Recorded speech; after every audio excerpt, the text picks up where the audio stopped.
అదే RTV app వార్తల్ని క్షణాల్లో చదివే అవకాశం ఉంటుంది. ఒక న్యూస్ పేపర్, ఒక టెలివిజన్ ఛానల్ మీ చేతుల్లో ఎప్పుడూ ఉంటాయి. వాతావరణం కనపడుతుంది. ఎందుకంటే ప్రజలు ఎప్పుడెప్పుడు తెలుగుదేశం పార్టీకి ఓటు వేయాలా, ఎప్పుడెప్పుడు మా కష్టాలు తీర్చుకోవాలనే ఒక ఆలోచనతో ఉండడము. ఈరోజు భారీ ఎత్తున సిరివెల్ల పట్టణంలో చాలా మంది పార్టీ మారినాం. దాదాపుగా 180 కుటుంబాలు ఈరోజు అటు మైనార్టీ సోదరులు కావచ్చు, బుడగజంగాల కాలనీ నుంచి పుల్లయ్య, వెంకటస్వామి, ఇతర ఇంకా 80 కుటుంబాలు వీళ్ళందరూ కూడా ఈరోజు తెలుగుదేశం పార్టీలోకి వచ్చినందుకు వాళ్ళందరూ కూడా పేరు పేరున నేను నమస్కారాలు తెలియజేసుకుంటున్నాను.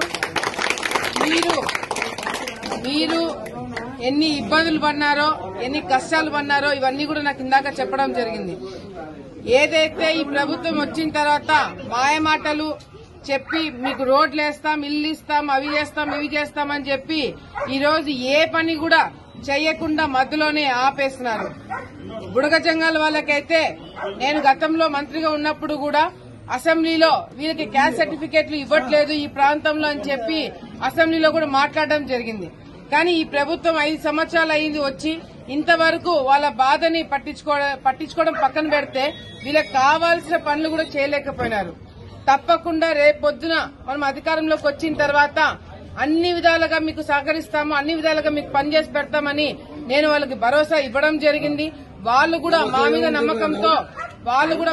నమ్మకంతో మా నాయకత్వం మీద నమ్మకంతో ఈరోజు తెలుగుదేశం పార్టీ జెండా వేసుకున్నందుకు మరొక్కసారి వాళ్ళందరూ కూడా పార్టీలోకి స్వాగతం పలకడమే కాకుండా మనము ఈరోజు అందరం కూడా కలిసి పనిచేసి ఈ ప్రభుత్వాన్ని దించి మళ్లీ చంద్రబాబు నాయుడు గారిని ముఖ్యమంత్రిగా గెలిపించుకొని ఆలగడ్డ నియోజకవర్గంలో తెలుగుదేశం పార్టీ జెండాను ఎగరేద్దాము. ప్రతి ఒక్క చిన్న పని కూడా మీ ఇంట్లో మనిషిలాగా, మీ కూతురులాగా, మీకు అక్కలాగా, చెల్లెల్లాగా మీకోసం పనిచేస్తామని సిరివెల్ల గ్రామ ప్రజలందరికీ, ఆలగడ్డ నియోజకవర్గం ప్రజలందరికీ కూడా నేను వాళ్ళందరూ కూడా తెలియజేసుకుంటున్నాను. ఎందుకంటే ఈ 5 సంవత్సరాలు వైసీపీ నాయకులు చేసిన అరాచకాలు ఇన్ని కాదు. వాళ్ళు చేసిన కబ్జాలు, అక్రమాలు అన్ని కూడా ఈరోజు ప్రజలు గమనిస్తున్నారు. మళ్లీ రేపొద్దున మా ప్రభుత్వం వస్తేనే ప్రజలకి మేలు జరుగుతుంది. ఉద్యోగాలు వస్తాయి, రోడ్లు వస్తాయి, ఇళ్లు వస్తాయి, పెన్షన్లు వస్తాయి అని చెప్పి కూడా ఈ సందర్భంగా ప్రజలందరూ కూడా తెలియజేసుకుంటూ ఈసారి మీరు అందరూ కూడా మీ కుటుంబ సభ్యులతో అందరితో కూర్చొని మాట్లాడండి.